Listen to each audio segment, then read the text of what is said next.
Gloire à Jésus. Gloire à Jésus. Gloire à Jésus. Gloire à Jésus.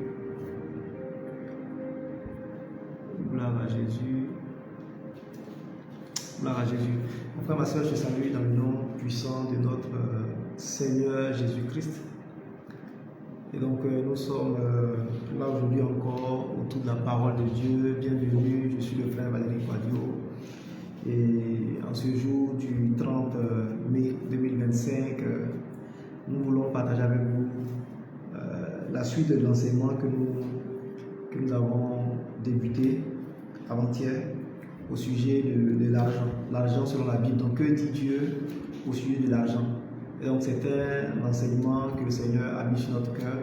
Et c'est un plaisir pour nous de pouvoir le partager avec vous. Et donc, aujourd'hui encore, nous allons aborder la suite de cet enseignement, comme je l'avais promis. Et nous allons parcourir les grandes lignes. On ne peut pas tout voir en 30 minutes, 1 heure maximum. Mais on va essayer de parcourir les grandes lignes. Et pour vous qui nous suivez pour la première fois, sachez que ces enseignements que nous faisons s'inscrivent dans le cadre du concept de la clinique mobile du Seigneur, qui est un concept d'évangélisation, de la proclamation de la parole de Dieu. Nous avons également un volet prière pour les malades, prière pour tout type de situation. Et de façon régulière, nous avons deux lives sur cette page Facebook principalement, et également rediffusée aussi sur la chaîne YouTube de la clinique mobile du Seigneur. Et nous faisons le live les mardis entre midi et 2 et les jeudis. Mais bon, là on a eu un férié hier et donc aujourd'hui on rattrape le temps du jeudi. Également chaque vendredi soir, nous avons le live de prière. Donc c'est un temps, une heure intense de prière, de déclaration que nous avons baptisé initialement soirée miracle et guérison, mais après le Seigneur nous a donné une autre dénomination qui est maintenant la soirée bénédiction et santé divine. Et donc là, vu que cela coïncide avec pratiquement la fin du mois, on fera plutôt ce temps de prière demain pour le passage du mois de mai au mois de juin. Donc demain, on aura ce temps de prière voilà, pour le passage du mois de mai au mois de juin 2025. Donc voilà, bienvenue, je suis Frère Valérie Quadio. N'hésitez pas donc à nous joindre inbox pour des préoccupations particulières.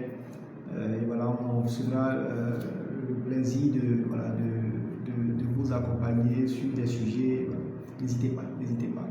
Tout est gratuit. Amen. Alors, aujourd'hui, nous allons aborder la suite de notre thème, comme je l'ai dit, à savoir que dit Dieu au sujet de l'argent. Donc, cette seconde partie, alors la première partie, on l'avait parcouru la journée du mardi. Donc là, nous avions abordé le thème en le présentant en termes de doctrine biblique par rapport à l'argent. Donc, comme je l'ai dit, il est bon d'avoir une doctrine biblique sur tous les sujets. Donc, on a vu rapidement quelques éléments de la doctrine biblique. Donc, je vais inviter tous ceux qui nous suivent à aller revoir cette vidéo, voilà, cette vidéo du mardi. Aujourd'hui, nous allons aborder le deuxième volet qui va nous aider à comprendre le concept de la prospérité financière selon Dieu. Donc ici, ce sont des règles de base. On pourrait appeler cela l'économie du royaume des cieux. Donc comment est-ce qu'on doit pouvoir gérer tout ce qu'on reçoit pour entrer pleinement dans une phase de prospérité financière. Et comme je l'ai dit, la prospérité financière fait partie de l'alliance que nous avons avec Dieu. Et malheureusement aujourd'hui, le thème de la prospérité financière est devenu un sujet tabou pour tous les chrétiens en particulier. Frères et sœurs, le salut que Christ nous donne nous affranchit de toute forme de malédiction. Et quand vous prenez les malédictions prononcées dans la loi, la plupart d'entre elles sont liées à la pauvreté. Quand vous prenez les bénédictions dans, par exemple, le Deutéronome 28, la plupart sont liées à une forme d'accélération matérielle et financière. Amen. Quand vous prenez les bénédictions proclamées sur Abraham, sur Jacob, sur Isaac, la plupart sont des promesses de prospérité financière. Amen. Pourquoi? Parce que Dieu sait que nous en avons besoin. Dieu a donné la terre aux hommes, et pour que cette terre soit l'image de Dieu, il faille que nous soyons sans besoin. Donc Dieu envoie la prospérité financière, que nous soyons capables de prendre soin de nous et aussi de prendre soin d'autres personnes. Amen. Et pour que nous ne puissions pas pervertir ce que Dieu nous envoie, il y a une doctrine biblique à avoir vis-à-vis de l'argent. Amen. Vis-à-vis de l'argent. Et comme on l'a rappelé dans la première partie de l'enseignement, on ne prie pas pour avoir l'argent. En tant que chrétien, on ne prie pas pour avoir de l'argent. Quand vous lisez la Bible, Jésus n'enseigne pas à prier pour avoir de l'argent. Non, c'est plutôt des principes bibliques qu'il enseigne pour la gestion de l'argent. Et comme on l'a dit, Dieu est le propriétaire de l'argent et nous sommes simplement que des intendants. Parce qu'il a dit lui-même, qu'il est le propriétaire de l'or et de l'argent. Amen. Et donc nous allons aller sur le deuxième volet de notre enseignement. Amen. Et cela va nous emmener à évoquer certaines règles en termes d'économie. Amen. Donc ceux qui ont fait de la gestion d'entreprise, de la compta et autres, vous savez qu'il y a une façon de gérer la comptabilité, de gérer l'argent.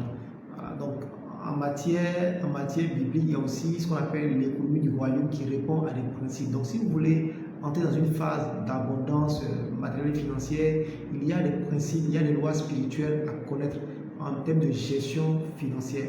Nous verrons quelques éléments aujourd'hui, il y en a tellement, on verra quelques éléments qu'on va survoler, mais je vous invite à aller vraiment dans la parole de Dieu pour faire vos recherches sur la base qu'on va partager afin d'avoir une visibilité claire sur ce que Dieu dit de l'argent et comment activer pleinement l'abondance financière pour que vous ne soyez plus gênés d'avoir de l'argent. Parce que malheureusement aujourd'hui, on a une mauvaise compréhension de l'argent pour de la Bible. Et aujourd'hui, quand un chrétien est prospère, quand il est sainement prospère, il est gêné de vivre dans cette forme d'aisance. Amen. Parce que le monde a perverti les choses. Donc aujourd'hui, le Seigneur me met vraiment à cœur de vous donner quelques éléments en termes de base qui vont vous aider à aller de l'avant et à assumer pleinement ce que Dieu a mis dans vos mains. Amen. Donc aujourd'hui, on va aborder plusieurs points. Donc le premier point qu'on va aborder concernant la gestion financière, concernant la prospérité financière selon Dieu, c'est déjà le fait de savoir que tout cela est basé sur des principes, sur des lois spirituelles. De la même manière qu'il y a des principes comptables, des lois en termes de comptabilité, il y a aussi des principes et des lois en termes de gestion financière du point de vue biblique. Amen. Donc, l'un des premiers éléments que je veux vous partager aujourd'hui, c'est que si vous voulez marcher dans l'abondance financière matérielle, la première chose à faire, c'est de chercher la sagesse de Dieu plus que tout. Plus que tout. Plus que tout. Frères et sœurs, je ne suis pas là pour vous dire qu'on doit être riche, non. Mais depuis le début, comme je l'ai dit, le message que le Seigneur met sur mon cœur et la vision que le Seigneur a mis devant moi par rapport à ce que nous faisons, c'est d'être focalisé sur Dieu. Amen. Donc frères et sœurs, avant de rechercher la prospérité financière, matérielle, toute forme d'abondance, la première chose à faire, c'est de chercher la sagesse de Dieu. Pourquoi? Parce qu'en réalité, l'argent va révéler votre vrai caractère. En réalité, l'argent va éprouver le fondement que vous avez. L'argent va éprouver la fondation. Comme on dit, l'argent révèle le caractère des hommes. Si une personne est avare, même si elle a des milliards par mois, son avarice va encore se renforcer. Si une personne est méchante, lorsqu'elle aura de l'argent, la méchanceté va encore s'accentuer. Si une personne est arrogante, l'argent va la rendre encore plus arrogante, ainsi de suite. Si une personne ne sait pas gérer les choses autour d'elle, l'argent va l'emmener à vivre dans le désordre. Et c'est comme ça. C'est pour cela que la première chose que nous devons rechercher par-dessus tout, c'est la sagesse de Dieu. Amen. Et comme la Bible peut nous le dire, la même manière que nos œuvres seront éprouvées au feu, l'argent vient pour éprouver le caractère intrinsèque de l'homme. La Bible dit dans Proverbe 3, verset 13 à 15, pardon. Heureux l'homme qui a trouvé la sagesse. Heureux celui qui est devenu raisonnable. Acquérir la sagesse vaut mieux que gagner beaucoup d'argent. Les avantages qu'elle donne sont plus précieux que l'or le plus fin. Elle a plus de prix que les perles et aucun trésor que tu pourrais désirer n'égale sa valeur. La sagesse, verset 16, la sagesse, t'offre dans sa main droite une longue vie et dans sa main gauche la richesse et la considération. Verset 17, les voies dans lesquelles elle conduit sont agréables. Tous ses chemins convergent vers le bonheur. Verset 18, en fait, la sagesse est un arbre de vie pour ceux qui s'attachent à elle et ceux qui savent la garder sont heureux. Frères et sœurs, nous comprenons clairement selon la parole de Dieu ici que la première chose à rechercher, c'est la sagesse de Dieu. La sagesse, parce qu'il y a la sagesse des hommes.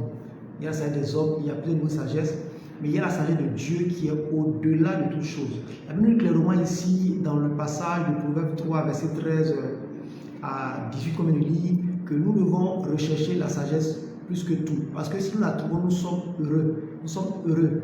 Et si nous avons la sagesse, nous avons quelque chose de plus précieux que l'or, que l'argent. Pourquoi? Parce que la Bible dit clairement que quand on a la sagesse, les récompenses viennent à nous systématiquement. Verset 16. La sagesse t'offre dans sa main droite une longue vie et dans sa main gauche la richesse et la considération. Amen. Donc c'est vraiment l'élément essentiel. C'est pour ça que Jésus disait dans Matthieu 6, verset 33, que nous devons chercher premièrement le royaume des cieux et sa justice. Et toutes ces choses que nous cherchons nous seront données par-dessus tout. Parce que Christ est la sagesse. Et si nous trouvons la sagesse, nous avons trouvé tout le reste. Amen. Comme j'ai dit, si nous avons la sagesse de Dieu, peu importe le flot d'argent qui va venir, on aura la tête sur les épaules. Et on sera riche pour Dieu. Amen.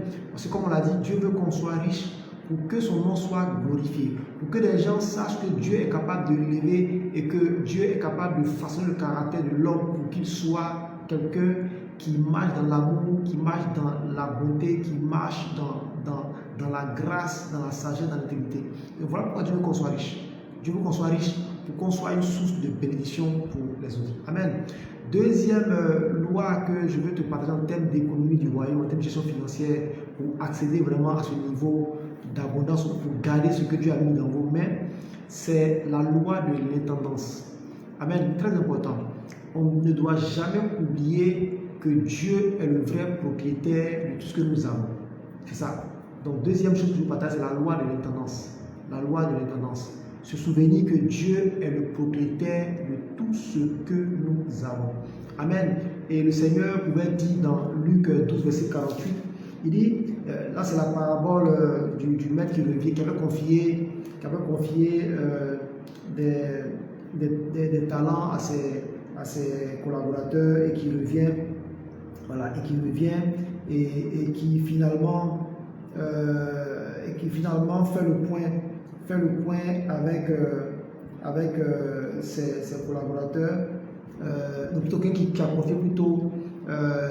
confié des choses à ses collaborateurs, qui revient et qui trouve certains fidèles, certains qui ne sont pas fidèles. Donc Jésus va donner une parabole ici et à la fin il va conclure en disant verset 48, donc verset 48, il dit, mais celui qui, ne l'ayant pas connu, a fait des choses dignes de châtiment, sera battu de peu de coups. On donnera beaucoup à qui l'on a beaucoup donné et on exigera davantage de celui à qui l'on a beaucoup confié. Amen. Donc Jésus dit clairement ici que si on nous confie des choses, on devra rendre compte en fonction de ce qu'on a reçu. Amen. Dans la parabole des talents, où le maître a confié des talents à ses serviteurs, quand il revient, il fait le point. Il y en a qui avaient reçu 10, qui ont investi, qui ont rapporté plus. Il dit, bon, je vous confie encore d'autres. Ceux qui ont eu 5 qui ont investi, je vous donne encore. Il y en a un qui a reçu un seul talent, mais qui l'a gardé. Et quand le maître est venu, il lui a donné. Il a dit, je me suis dit que tu es méchant, que tu es capable d'arracher ce que tu n'as pas donné. Et donc, je n'ai pas voulu perdre ton talent. Il lui a arraché le talent et il a donné à ceux qui en avaient plus. Donc, nous sommes des intendants. Amen. Et donc, une des lois à ne jamais perdre de vue par rapport à l'argent, si vous voulez marcher dans l'abondance, c'est de toujours vous souvenir que nous sommes simplement des gestionnaires de tout ce que Dieu a mis dans nos mains. Amen. Et les richesses sont confiées aux meilleurs gestionnaires. Ce n'est pas une affaire de je suis chrétien, pas chrétien. Si vous gérez mal les richesses que Dieu vous donne, Dieu est capable de vous les arracher pour les donner à des païens. Parce qu'ils auront une sagesse humaine pour gérer ces choses-là pour un temps bien précis. Parce que Dieu nous donne les biens matériels, financiers pour un temps bien précis, pour accomplir des choses bien précises. S'ils ne sont pas capables d'affecter ces richesses-là à l'instant T, à ce pourquoi ça a été envoyé, le flot va s'arrêter. Le flot va s'arrêter parce que Dieu ne va pas faire du gaspillage avec vous. Amen. Je vais rapidement sur un autre élément, c'est la loi du transfert des richesses. Amen. Et donc, la Bible nous dit ici dans Proverbe 13, verset 22, l'homme de bien a pour héritier les enfants de ses enfants, mais les richesses du pécheur sont réservées pour le juste. Les richesses du pécheur sont réservées pour le juste. Amen. Frères et sœurs, c'est très important. On doit comprendre que dans l'économie du royaume, la gestion qui se fait selon Dieu, il y a ce qu'on appelle la loi ou le principe du transfert des richesses. Si vous ne marchez pas dans les voies de Dieu, vos richesses seront transférées à ceux qui marchent selon les principes de Dieu. C'est comme ça. C'est comme ça. Vous pouvez faire ce que vous voulez, mais il va arriver un moment donné où tout ce que vous avez amassé de façon injuste va être transféré d'une façon ou d'une autre à ceux qui marchent dans l'intégrité. C'est comme ça que les gens pourront voir leurs entreprises être confiées à d'autres personnes. Des gens pourront voir leur compte bancaire un bon matin être transféré à d'autres personnes. C'est comme ça. Ou distribué à des personnes qui en ont besoin. C'est comme ça. C'est comme ça. Et on doit faire l'effort de marcher dans les voies du Seigneur. Parce que les procès ne sont pas très loin, les scandales de corruption ne sont pas très loin. Amen. Les faillites ne sont pas très loin. Et donc, c'est une façon aussi spirituelle de pouvoir transférer les richesses à d'autres personnes. Donc, Dieu va vous exhorter à être fidèle avec le Seigneur, à marcher dans les voies du Seigneur, à ne pas faire n'importe quoi avec votre argent, à ne pas marcher dans la perversion, à ne pas marcher dans les vices avec votre argent. C'est une loi spirituelle qui s'applique et Dieu est dans sa parole. Amen. Quatrième point que je vais vous partager en termes de gestion financière, en termes d'économie du royaume des cieux, c'est la loi de la dépendance vis-à-vis de Dieu. C'est très important. On ne doit jamais perdre de vue cette loi de la dépendance vis-à-vis de Dieu. Très important. Et on a vu cela la dernière fois. Je vais encore relire rapidement ce passage de Deutéronome. Voilà. Et ici, lorsque Dieu parle au peuple, alors il dit ici dans Deutéronome 8, verset 17 à 18, il dit: garde-toi de dire en ton cœur, ma force et la puissance de ma main m'ont acquis ces richesses. Verset 18, souviens-toi de l'Éternel ton Dieu, car c'est lui qui te donnera de la force pour les acquérir, afin de confirmer comme il le fait aujourd'hui son alliance qu'il a jurée à tes pères. Amen. Frères et sœurs, Dieu te rend prospère. Dieu t'envoie ces centaines de mille, centaines d'euros, centaines de dollars, des milliers d'euros, milliers de dollars, milliers de francs CFA pour simplement confirmer une alliance. Dieu t'envoie de l'argent, peu importe le montant, il te l'envoie pour confirmer une alliance. Et il faut que tu gardes en tête le principe, la loi de la dépendance vis-à-vis de Dieu. Très important. Si tu veux que Dieu augmente, si tu veux que Dieu te donne encore de plus en plus prospère, il ne faut jamais violer la loi de la dépendance vis-à-vis de Dieu. C'est Dieu qui nous donne la force d'acquérir ce que nous avons. C'est Dieu qui nous donne la force d'avoir ces 100 000 euros, 100 000 dollars, 100 000 francs, peu importe le montant, peu importe la monnaie, c'est Dieu qui te donne la force. Il ne faut jamais perdre de vue cela. Amen. Amen.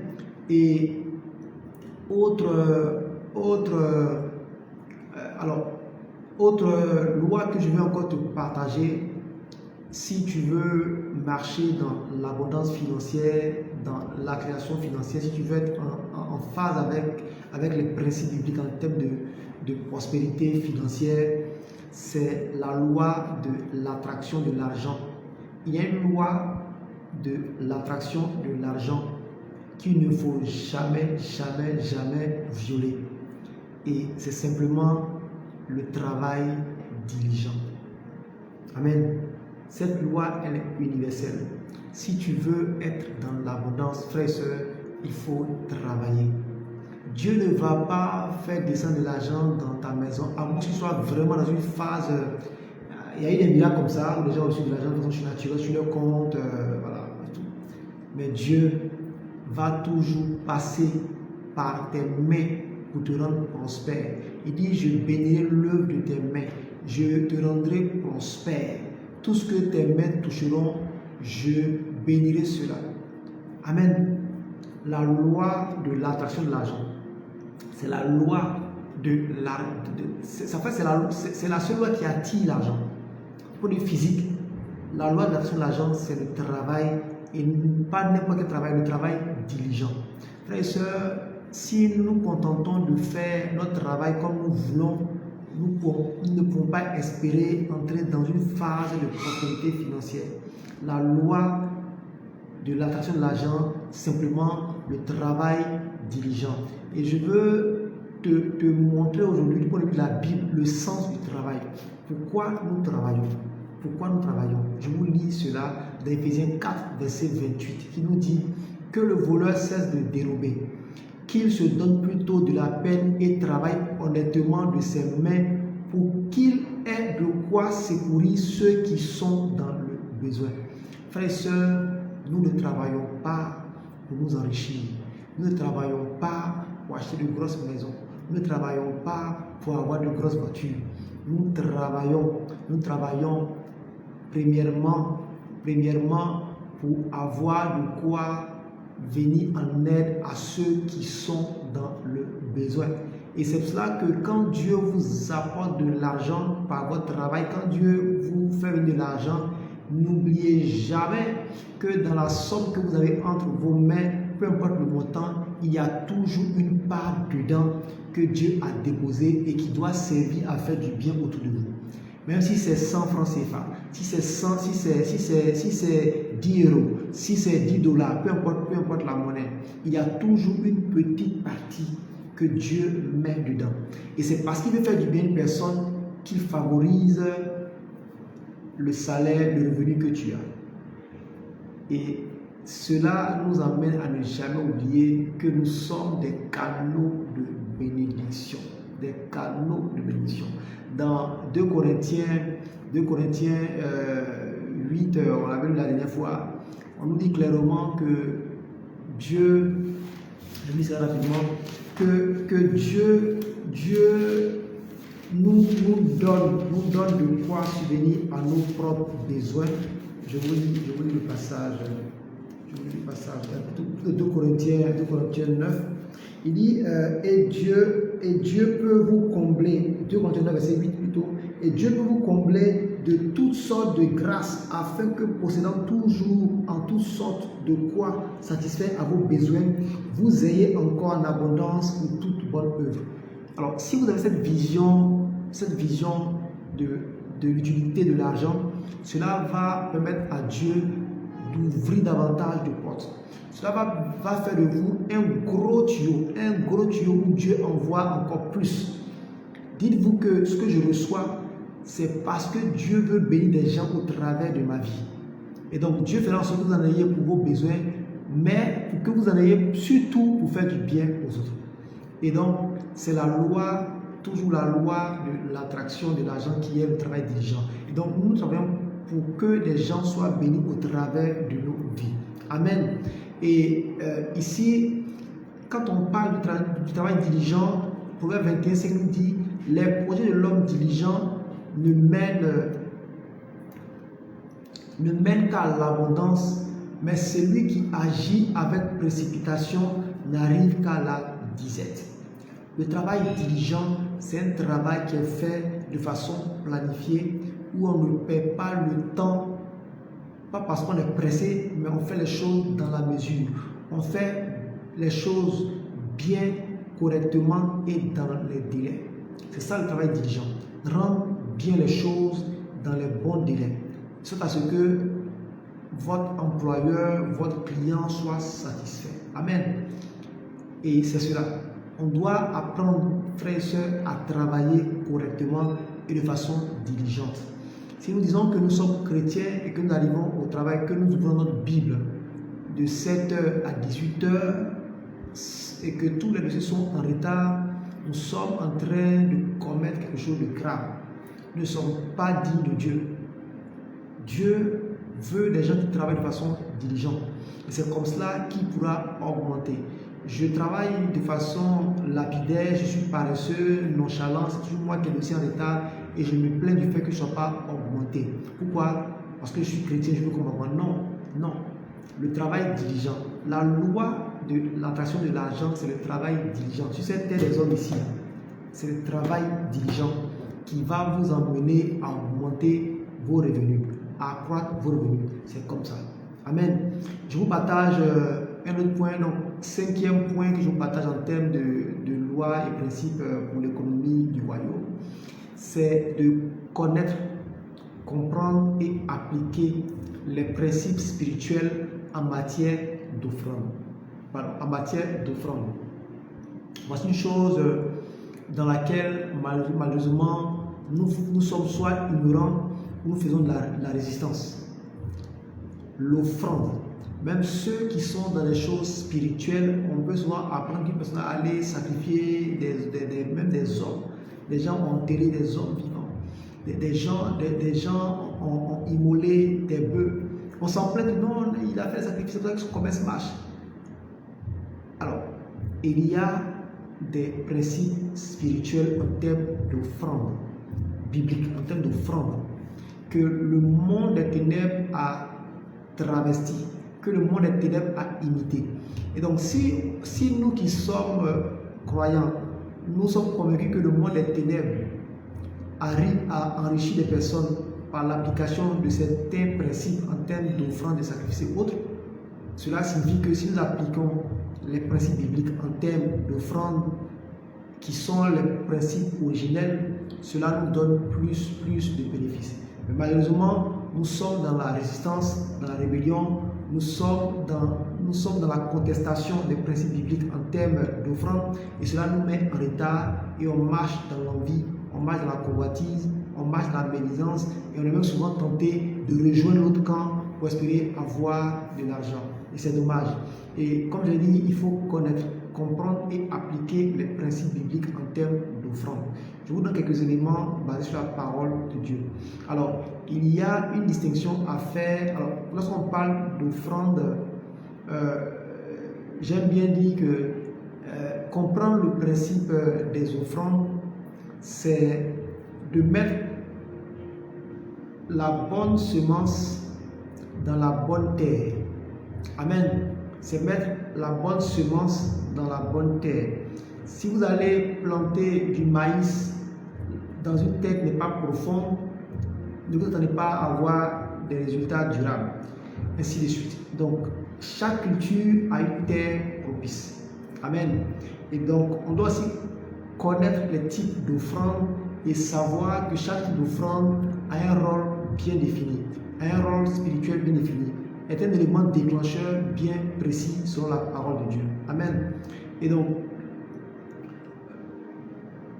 lorsqu'on parle d'offrande, il y a ce qu'on peut appeler, ce que je peux appeler les semences, et il y a ce que je peux appeler les dons.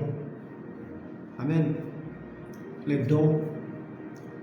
Alors, en termes de semences, ce que je peux selon ce que je peux tirer comme élément de compréhension par rapport à la parole de Dieu, on parle de semences, tout ce qu'on donne à Dieu.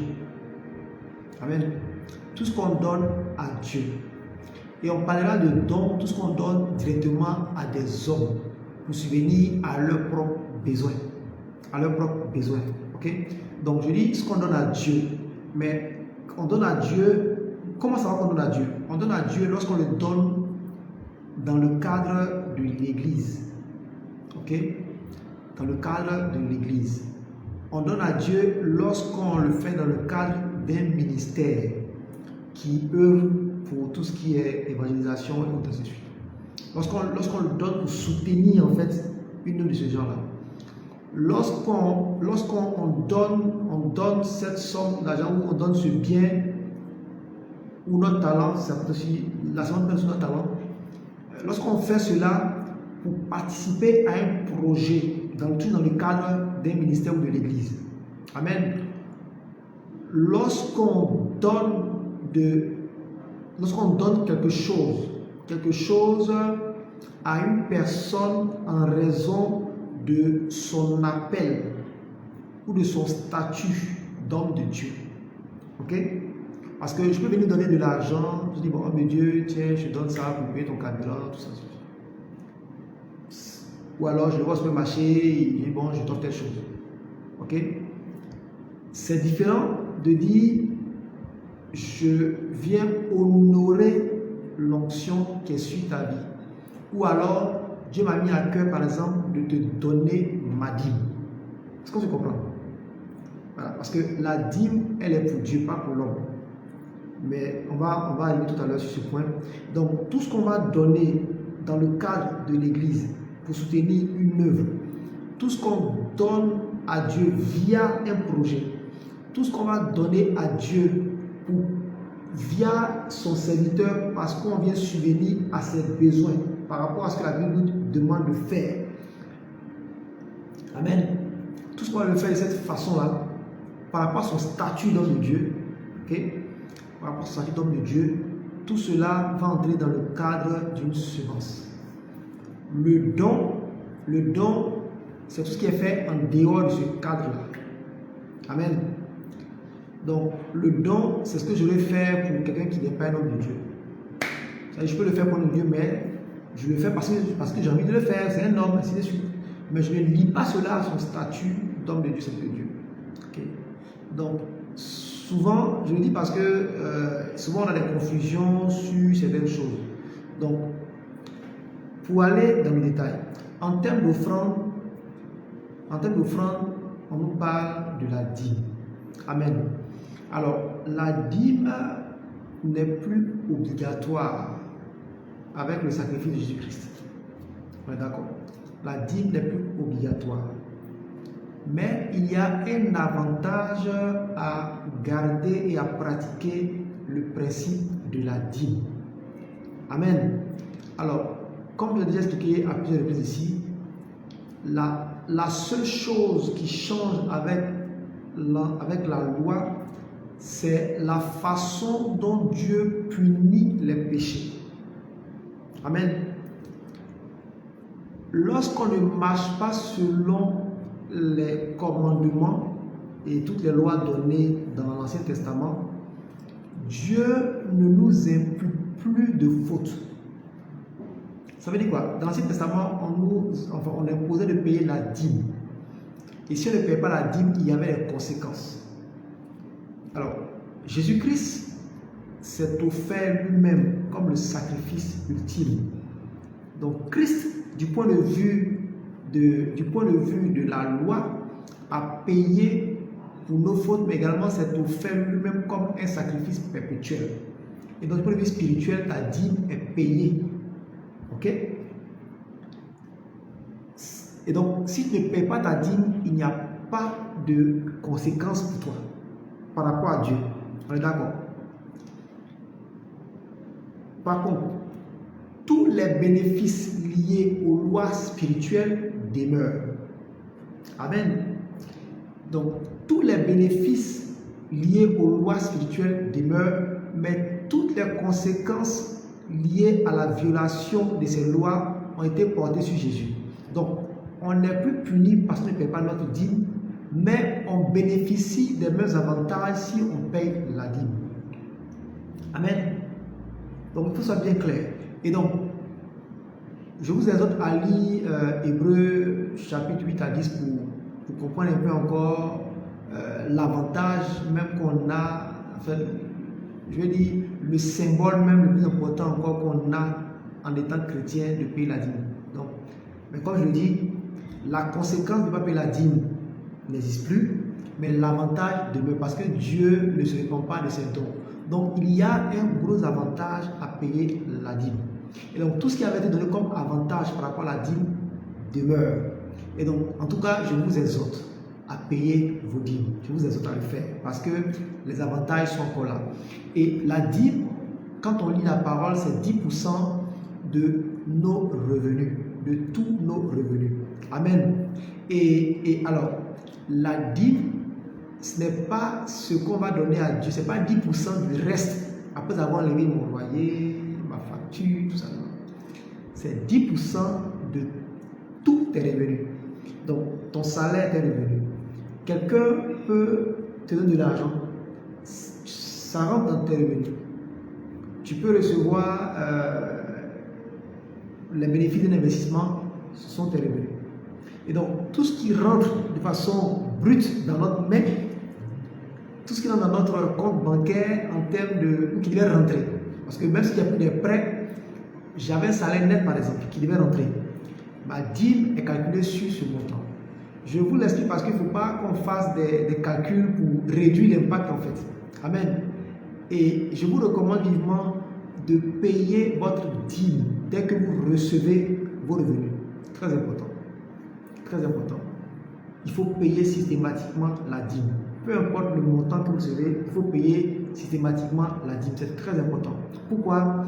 Voilà ce que la Bible nous dit dans Malachie 3, verset 8 à 12. Alors, il dit, donc c'est Dieu qui parle. Il dit, un homme peut-il voler Dieu, pourtant vous me volez, et puis vous demandez, en quoi t'avons-nous donc volé lorsque vous retenez vos offrandes et vos dîmes? Vous êtes sous le coup d'une malédiction, parce que tout ce peuple, vous tous, vous me volez. Donc, comme il dit, il n'y a plus de malédiction parce que nous sommes en Christ. Donc, la conséquence n'existe plus. Pour le but de Dieu. Amen. Mais l'avantage demeure. Alors, pourquoi Dieu voulait que la dîme soit payée? Voici maintenant la partie la plus intéressante. Verset 10. Apportez donc vos dîmes dans leur totalité, dans le trésor du temple pour qu'il y ait des vivres dans ma demeure.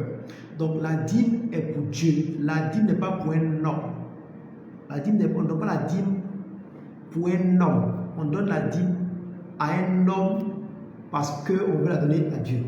Et donc, alors, quand vous recevez votre dîme, il faut toujours demander, Seigneur, comment tu veux que je paye ma dîme? La dîme est censée aller pour soutenir l'œuvre de Dieu. Il vous dira, dépose la dîme dans la corbeille pendant l'offrande. Il vous dira, donne une partie à mon serviteur, une autre partie dans la corbeille. Il vous dira, repartis cela.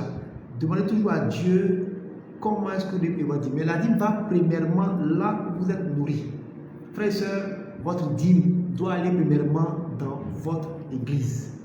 Si vous avez une dîme à payer, c'est premièrement là où vous êtes nourris par la parole de Dieu. Amen.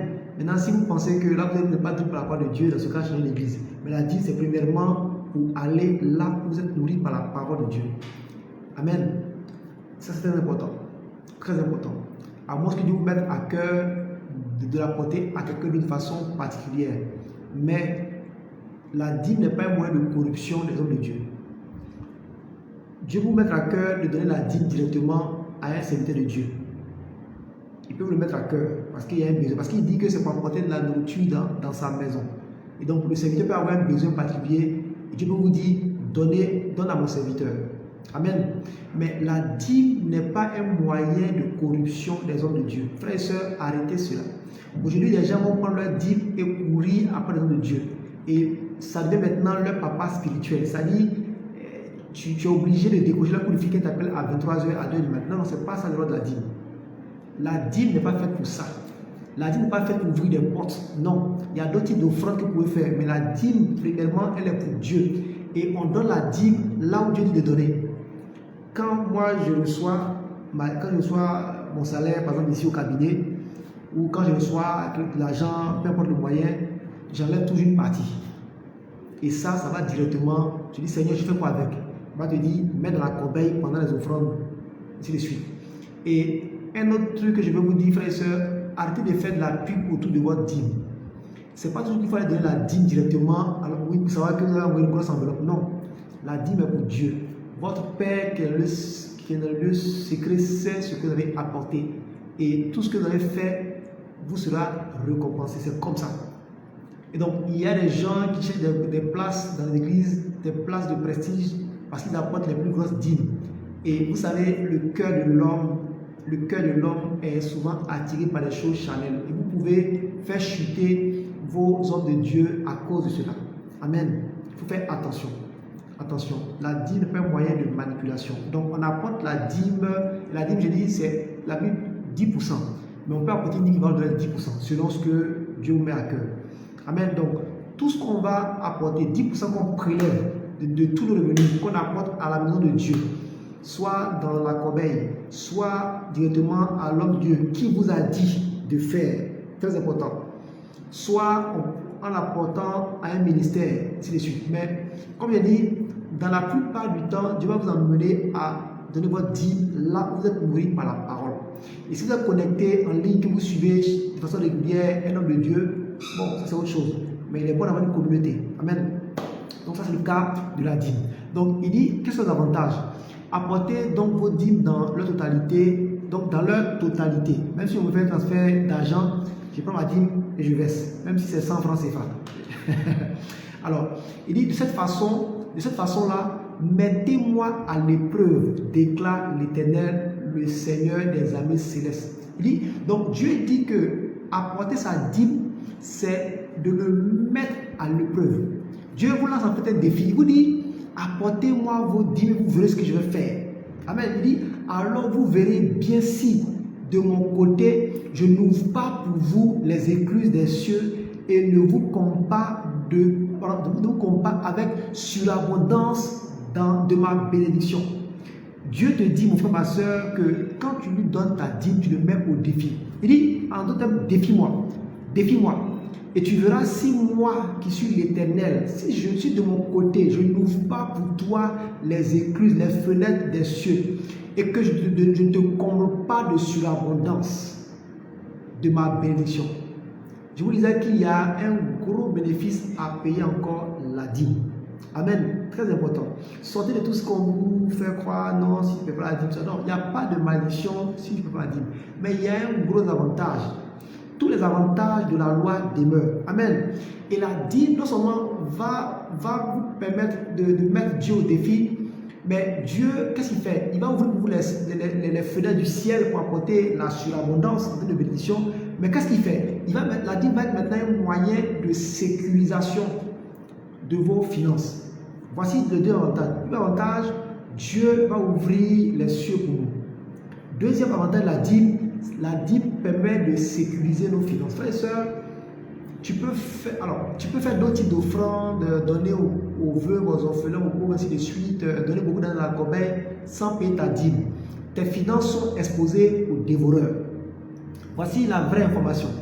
Dieu ne t'en veut pas, mais il y a quelqu'un qui est là pour dévorer. C'est ce que Christ nous dit dans Jean 10. Donc il dit, alors, au verset 11, il dit, pour vous, je détruirai l'insecte qui dévore. Il ne détruira plus les produits de vos terres et vos vignes dans vos campagnes ne manqueront plus de leurs fruits, déclare l'Éternel, le Seigneur des armées célestes. Et toutes les nations vous diront bienheureux, car vous serez alors le pays de délices, déclare l'Éternel, le Seigneur des armées célestes. Donc, frères et sœurs, une des clés en termes d'offrande, c'est la dîme. La dîme vous donne ici accès à deux choses. Dieu dit, il dit même au défi. Et tu verras si de mon côté, je n'ouvre pas pour toi les fenêtres du ciel pour apporter la surabondance en bénédiction. Première chose. Deuxième chose, Dieu va protéger tes finances. Parce que c'est une alliance que tu maintiens avec le Seigneur par ta dîme. Et il va fermer la porte. Fermer la porte. Amen. Et je t'invite à le faire. Et même une entreprise peut payer la dîme. Payer la dîme. Je pense qu'en termes de gestion comptable, il y a toujours des lignes pour tout ce qui est don. Donc, il y a possibilité de payer la dîme. Il faut le faire. Il faut sécuriser vos finances. Amen. Il y a le deuxième type d'offrande que je vais aborder ici par rapport à la deuxième type de sémence. Voilà, sémence. Qui est ce qu'on appelle les prémices. Donc les prémices, ce sont les premiers fruits. Les premiers fruits. Donc je commence une affaire, c'est les premiers résultats que j'obtiens, je paye les prémices avec. Donc les prémices, c'est toujours les premiers produits, fruits de quelque chose que vous commencez. Un premier emploi, je commence une affaire, c'est les premières entrées, je prélève une partie dessus, je donne au Seigneur. Parce qu'il faut bien aussi que vous puissiez manger. Donc il y a de la mesure dans ce qu'il faut faire. Amen. Donc il peut arriver que pour une période, les prémices soient confondues aux dîmes et aux dons. C'est toujours les premiers produits de quelque chose que vous commencez premièrement. Très important. Amen. La dîme, elle est continue. Si vous voulez l'appliquer, elle est continue. Les prémices, c'est toujours les premiers fruits de quelque chose. Amen. Amen. Alors, la Bible nous dit dans Proverbe 3, verset 9 à 10, pardon, honore l'Éternel avec tes biens et avec les prémices de tout ton revenu. C'est très important. La Bible insiste vraiment sur tout ton revenu. Tout ton revenu. Ce n'est pas seulement le premier salaire, j'ai pris un peu dessus, non. Tout ce qui vient comme revenu qui est nouveau, il faut payer non seulement la dîme. Alors, la dîme, c'est tout le temps quand on veut l'appliquer.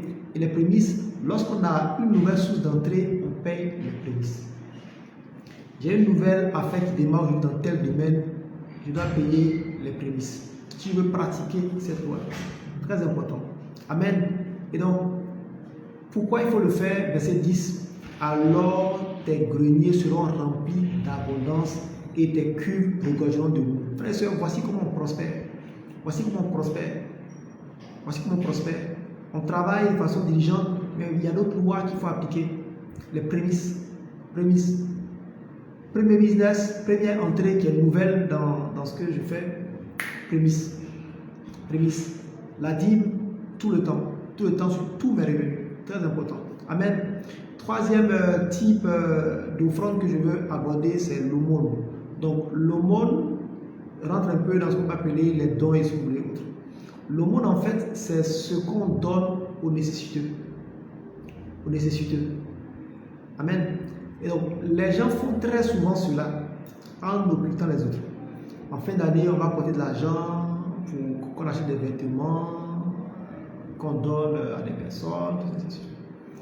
Si c'est fait dans le cadre de l'église ou d'une activité d'un ministère, ok, ça peut être considéré comme étant une semence.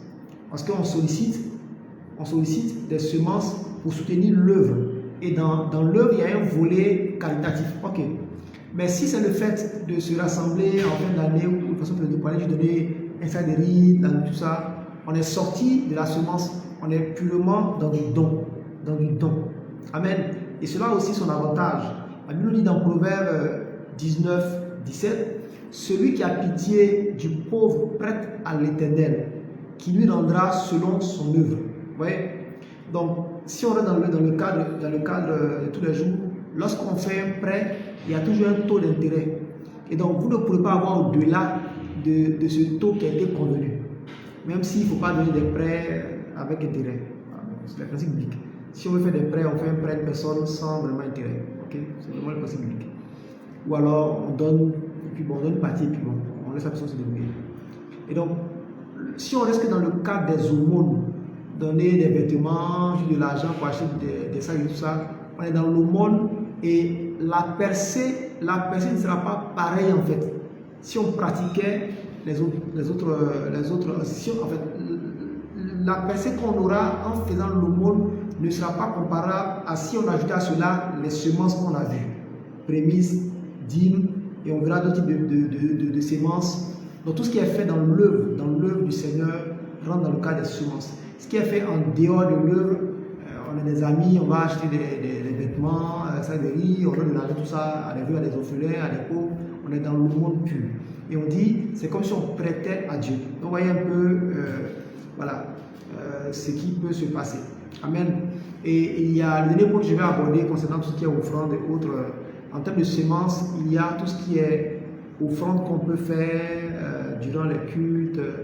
Il y a tous les actes de reconnaissance en termes d'action de grâce. On peut aussi faire une offrande voilà, à un ministère pour soutenir les choses. Voilà. Donc ça, c'est pas la dîme, ça c'est une offrande qu'on fait. Par exemple, on dit, bon, on apporte 10 000 euros ou 10 000 francs ou 10 000 dollars, ça dépend, à un ministère pour soutenir l'œuvre. Là, on n'est pas dans la dîme. On peut avoir donné la dîme, mais il y a aussi l'offrande qu'on fait. Okay? Il y a aussi l'offrande qu'on fait qui peut être un soutien qu'on apporte à l'œuvre, un soutien qu'on apporte, qu'on donne au nom de Dieu. On peut aussi, lorsqu'on a obtenu une percée, venir dire merci à Dieu dans la maison du Seigneur. Donc c'est l'action de grâce. Donc il ne faut pas confondre les dîmes, les prémices avec ce type d'offrande-là qui sont séparées. Donc fin de mois, ou quand je reçois mon truc, j'ai la dîme, tac tac, mais en plus de ça, il y a l'offrande que j'apporte au Seigneur, soit chaque dimanche ou une autre offrande à côté que je réserve pour dire merci au Seigneur. Donc voici un peu comment il faut comprendre les choses. Et quand nous avons la pratique de ce type d'offrande, la Bible nous ramène encore à ce qu'on a vu dans Proverbe 3, verset 9 à 10. Il a dit, honore l'Éternel avec tes biens. Ok? Donc, honore l'Éternel avec tes biens et avec les prémices de tout ton revenu. Donc, la première partie dit avec tes biens. Donc, c'est ça. Tout ce qui est action de grâce, tout ce qui est offrande au quotidien, ainsi de suite. Donc, on honore le Seigneur. Seigneur, merci. On t'honore. On honore ceux qui te servent. On honore ton œuvre. On contribue. On participe à l'œuvre, ainsi de suite. Et il dit, alors tes greniers seront remplis d'abondance et tes cuves regorgeront de mou. Donc, on devient partenaire avec Dieu. Amen. On devient partenaire avec Dieu. Alors, je veux encore le redire ici une fois. Apporter la dîme ou de l'argent à Dieu, ce n'est pas du marchandage. Dieu n'a pas besoin de notre argent. Alors, personne ne peut financer l'église. Personne ne peut financer une œuvre. Non, on devient partenaire avec Dieu pour son œuvre. Donc, il faut revoir notre vocabulaire. Non, je finance tel. Non, on ne finance pas l'église. On ne finance pas les constructions. On ne finance pas un ministère. On ne finance pas. On devient partenaire avec Dieu. On contribue à l'évolution de l'œuvre. Amen. On ne finance pas la vie de l'homme de Dieu. Non. On est partenaire avec Dieu pour prendre soin d'un homme de Dieu. Voilà le langage qu'on doit avoir. C'est la compréhension qu'on doit avoir des choses de Dieu. Amen. Et donc, si nous honorons Dieu avec nos biens, en mettant au service de Dieu ce que nous avons comme talent, notre argent, une partie de notre maison, notre entreprise au service de Dieu, comme nous le faisons ici, voilà. On est en fait en train d'apporter une semence à Dieu. La Bible nous dit que nos greniers seront remplis d'abondance et nos cuves vont regorger de mou. Il y aura l'abondance. Frères et sœurs, voici ce que je voulais te partager sur l'aspect des semences. Donc, il y a tout ce qu'on fait comme acte de générosité. Donc, je finis par le dernier point. Et il y a les semences. Donc, semences plus acte de générosité. Donc, l'acte de générosité n'est pas forcément destiné aux pauvres. Parce qu'on a vu que prêter à Dieu, c'est de donner aux pauvres. Mais il y a aussi des actes de générosité qu'on peut avoir. Pas forcément des gens qui sont dans le besoin, mais parce qu'on a envie de faire plaisir à quelqu'un, on veut donner. Amen. Dans Luc 12, verset 13 à 21, il y a un passage du Seigneur donne, mais je vais aller vers la fin, où il dit, donc Luc 12, verset 13 jusqu'au verset 24 plutôt, où l'homme a récolté, il a dit, bon, je vais encore casser et puis faire un grenier plus grand pour amasser tout ce que j'ai eu.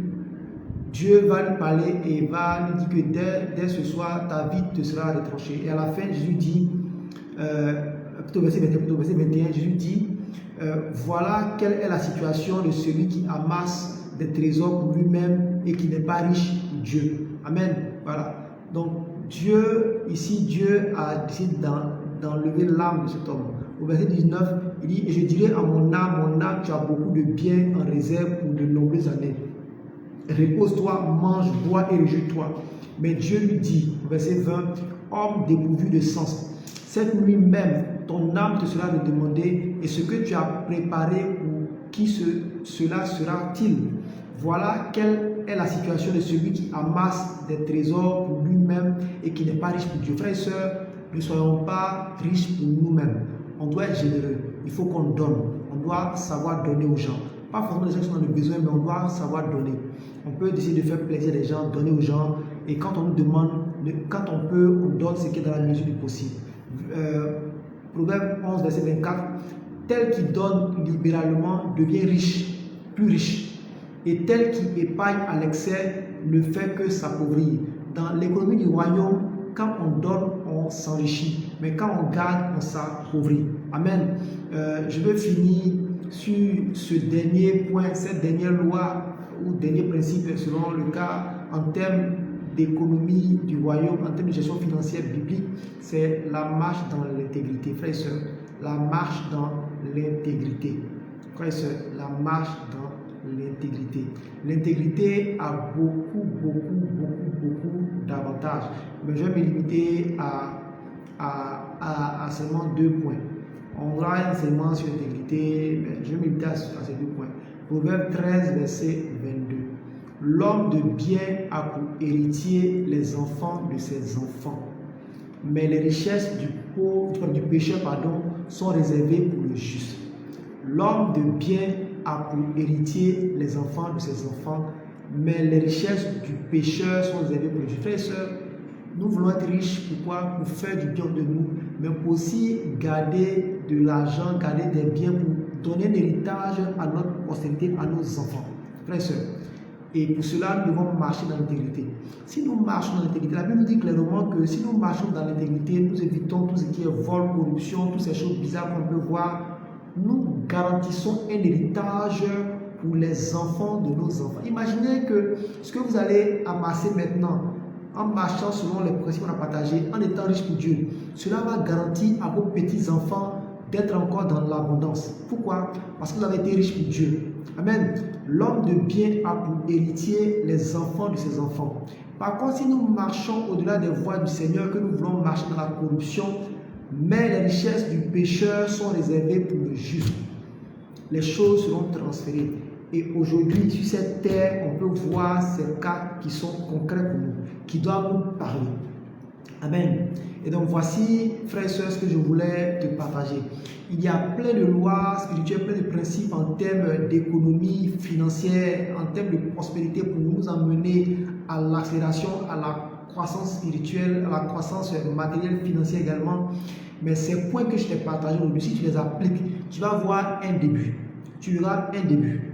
Et le plus important, ce sont les sémences. Ne laisse pas le monde te distraire. Ne laisse pas les gens te rendre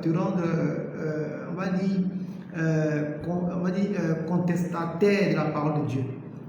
Il y a des avantages à pratiquer la semence. Aujourd'hui, maintenant, il faut que tu puisses faire la part des choses. Qu'est-ce qui est dit? Qu'est-ce qui est prémisse? Qu'est-ce qui est action de grâce? Qu'est-ce qui est au titre d'offrande? Qu'est-ce qui est au monde? À quoi cela sert? Et on organise ces finances en fonction et on verra de grandes choses arriver dans nos vies. Amen. Et je veux prier pour toi pour la fin. Prier pour toi pour la fin. Demain, on aura le temps de prière pour passer au mois de juin. Mais je prie déjà pour toi, afin que ces éléments que je t'ai partagés te donnent d'entrer pleinement dans une saison d'abondance financière au nom puissant de Jésus. Que la prospérité financière ne soit plus pour toi un sujet tabou. Que au travers de ce que nous avons partagé, que ton intelligence s'ouvre sur ce que Dieu veut vraiment faire au travers de ta vie, avec ce qu'il t'a apporté comme ressources matérielles et financières. Que tu puisses comprendre clairement ce que Dieu veut faire dans ta vie au travers de ces millions, de ces milliards qu'il t'a apporté. Et que tu sois riche pour Dieu. Je déclare que tout esprit d'avarice te quitte au nom puissant de Jésus. Je déclare que tout ce qui t'empêche de comprendre clairement tous ces principes divin en matière de gestion financière soit chassé au nom puissant de Jésus. Je renverse maintenant toutes les forteresses. Je déclare qu'à l'instant que le Seigneur te donne de marcher dans ses voies, de marcher dans l'intégrité et que les portes s'ouvrent pour toi au nom puissant de Jésus. Amen, amen, amen et amen. Voilà mon frère, ma soeur, à partir de maintenant, va dans la parole de Dieu, découvre les principes bibliques en matière de prospérité et accroche à ces principes et étonne le monde. Je crois que tu vas étonner le monde. Tu vas étonner le monde. La saison d'ignorance qui te mettait dans la pauvreté vient de prendre fin avec cet enseignement. Et je t'invite vraiment à cultiver cela et à le mettre en application pour que le monde soit étonné et que ton témoignage change, que tu puisses être surtout riche pour Dieu et être une source de bénédiction pour les gens autour de toi, au nom puissant de Jésus. Amen, amen et amen. Voilà, donc je te souhaite de passer une bonne journée. Rendez-vous demain. On n'aura pas de prière ce soir, rendez-vous demain qu'on va combiner avec le temps de traverser. Voilà, donc rendez-vous demain. Je vais communiquer l'heure selon ce que le Seigneur va me donner comme instruction. Soyez bénis et que Dieu vous garde, vous bénisse. Soyez riches pour Dieu au nom de Jésus. Amen et amen.